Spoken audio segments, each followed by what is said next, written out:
নমস্কার, আমি ডক্টর সুদীপ হালদার।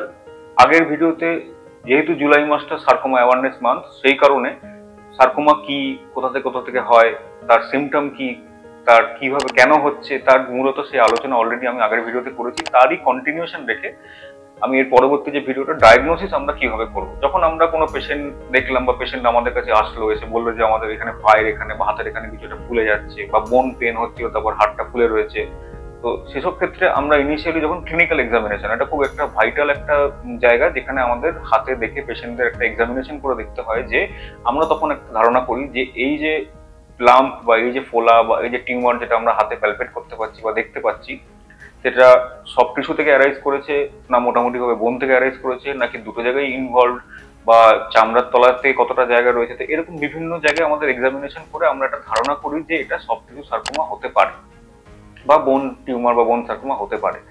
তো এটা হলো ক্লিনিক্যাল এক্সামিনেশন। 2 নম্বর হলো এখান থেকে আমাদের একটা বায়োপসি দরকার। এই বায়োপসিটা হতে পারে একটা যেটা কোর নিডল বায়োপসি বা ট্রুকাট বায়োপসি যেটা আমরা বলি, একটা বড় নিডলের মাধ্যমে একটা স্পেসিফিক জায়গা থেকে, যেটা ইউএসজি গাইডেড হতে পারে। যদি খুব বড় টিউমার থেকে অনেক সময় আমরা হয়তো ইউএসজি গাইডেড ছাড়াও করি, বাট প্রেফারেন্সিয়ালি ইমেজ গাইডেড বায়োপসিটা আমরা প্রেফার করি, যাতে আমরা ঠিক ইউএসজি গাইডেড করে দেখে নিতে পারি কোন জায়গাটাতে সব থেকে সলিড পোর্শন রয়েছে এবং সেখান থেকে আমরা বায়োপসিটা নিতে পারি, যাতে আমরা একটা নির্ভুল ডায়াগনোসিস করতে পারি সার্কোমার।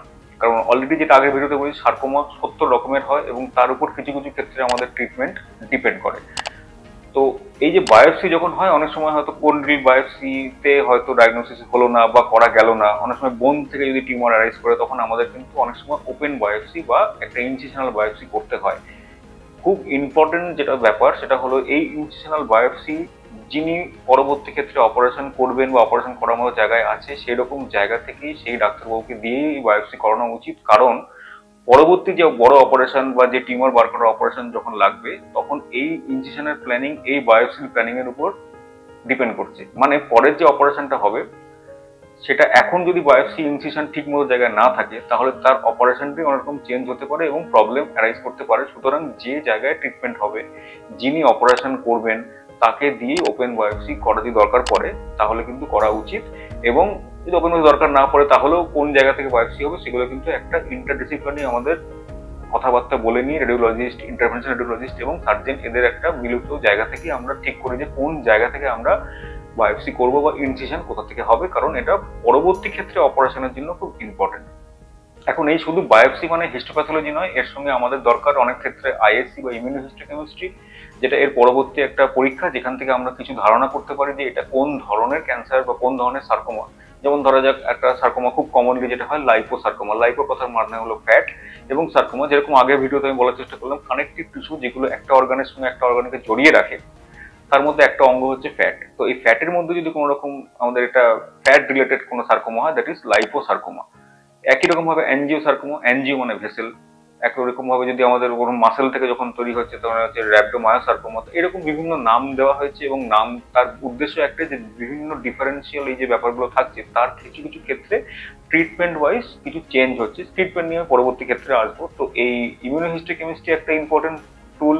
কিছু কিছু ক্ষেত্রে আমাদের স্পেসিফিক কিছু জেনেটিক মিউটেশনের টেস্ট করতে হতে পারে, যে এটা কি ধরনের টিউমার, ইউইং সার্কোমা বা অন্য কোনো ক্ষেত্রে। তো এরকম কিছু অ্যানিসিলারি টেস্ট, মানে এর পরবর্তী বায়োপসি পরবর্তী কিছু টেস্ট, যেটা ওই বায়োপসি থেকেই করা হবে, তো তার সেগুলো কিন্তু দরকার পড়ে, এবং তার উপর ডিপেন্ড করে যে এর এক্সাক্ট ডায়াগনোসিস কি হচ্ছে। এবং এই বায়োপসির উপরে ডিপেন্ড করছে তার গ্রেড কিরকম, কি ধরনের হচ্ছে বায়োপসিটা, অ্যাগ্রেসিভনেস কতটা, তার উপর ডিপেন্ড করে আমাদের পরবর্তী ট্রিটমেন্ট ঠিক করা হয়। এখন এই বোন টিউমার হোক বা সফট টিস্যু সার্কোমা হোক, এর আর একটা ইনভেস্টিগেশন যেটা খুব গুরুত্বপূর্ণ, সেটা হলো ইমেজিং, বা একটা সিটি স্ক্যান হোক বা এমআরআই হোক বা পেট স্ক্যান হোক, যাই হোক। তো ইমেজিং এর দুটো পার্ট, ভাগে যদি আমরা ভাগ করি, যে একটা হচ্ছে লোকাল ইমেজিং, মানে যে জায়গাটায় ক্যান্সারটা হয়েছে বা সার্কোমাটা হয়েছে, ধরা যাক যে থাইতে হয়েছে, তাহলে থাইয়ের একটা লোকাল একটা ইমেজিং। মোস্ট লাইকলি আমরা যখনই সার্কোমা হয়, যদি আমরা এমআরআই এর কথা বলি, কারণ এমআরআই তে এই সব টিস্যু এর ডেলিনিয়েশন বা রেজলিউশনটা খুব ভালো থাকে। আর 2 নম্বর দেখা যায় যে সিস্টেমিক স্টেজিং। সিস্টেমিক স্টেজিং মানে এই ধরনের যে সার্কোমা গুলো হয়, এই সার্কোমার বোন, মানে বোন হোক বা সফট টিস্যু হোক, এগুলো লাংসে বা বুকে ছড়িয়ে পড়ার প্রবণতাটা খুব বেশি থাকে। ওই জন্য আমাদের একটা বুকের সিটি স্ক্যান, অনেক ক্ষেত্রে হয়তো আমরা অস্টিওসার্কোমা বোন টিউমার হলে আমরা একটা পেট সিটি স্ক্যান করার কথা বলে থাকি। তাতে একটা সিস্টেমিক স্টেজিং হয়, যে এটাতে রোগটা আদৌ সীমাবদ্ধ বোন বা সব কিছুর মধ্যে নাকি এগিয়ে গিয়েছে, বা অন্য জায়গায় কোনো স্কিপ লিশন বা অন্য একটা জায়গায় হয়তো একটা মাসেলের একটা পোর্শনে ক্যান্সার ছিল, সেখান থেকে দেখা গেলো একটা গ্যাপ আছে, আর একটা জায়গাতে একটা ক্যান্সার রয়েছে। তো এইরকম অনেক ক্ষেত্রে যদি আমরা এক্সামিন করে দেখে মনে হয় যে এটা বোন থেকে অ্যারেজ করছে, তখন কিন্তু এক্স রে একটা খুব গুরুত্বপূর্ণ ভূমিকা থাকে, কারণ এক্স রে আমাদের কাছে অনেকগুলো ইনফরমেশন দেয়, যে ইনফরমেশন গুলো আমাদের পরবর্তী ক্ষেত্রে অপারেশন বা ট্রিটমেন্টের দিকে কাজে লাগে।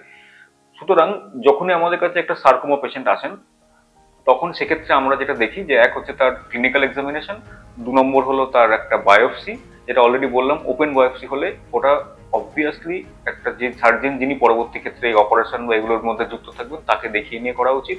আর যদি কোর্নিয়াল বায়োপসি ইউএসজি গাইডেড হয় তখন সেটা ঠিক আছে।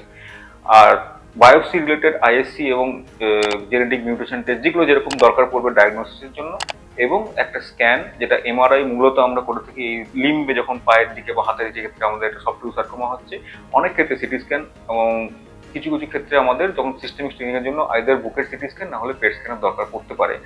আর একটা বলে রাখা দরকার যে সার্কোমা কিন্তু অনেক সময় পেটের মধ্যে হয়, যেটাকে আমরা বলি রেট্রো পেরিটোনিয়াল সার্কোমা, মানে পেরিটোনিয়ামের পিছনে যে অর্গান আছে তার থেকে যখন সময় আমাদের সার্কোমা অ্যারাইজ করে তখন তাকে আমরা রেট্রোপেরিটোনিয়াল সার্কোমা বলি। তো এই সার্কোমা কিন্তু পেটের মধ্যে অ্যারাইজ করতে পারে, তখন আমাদের কিন্তু একই রকম ভাবে তার থেকে বায়োপসি, তার একটা সিটি স্ক্যান বা পেট সিটি স্ক্যান, এবং দরকার পড়লে লোকাল একটা এমআরআই বা সিটি স্ক্যান, এক্ষেত্রে একই রকম কাজ করে আমাদের দেখতে হয় জিনিসটা অপারেবিলিটি বা কি ট্রিটমেন্ট হবে। এই ট্রিটমেন্ট নিয়ে আমি পরবর্তী আবার নেক্সট ভিডিও করবো, যেখানে আমি ট্রিটমেন্ট নিয়ে একটা ওভারভিউ দেওয়ার চেষ্টা করবো যে সার্কোমা কিভাবে ট্রিটমেন্ট করা হয়।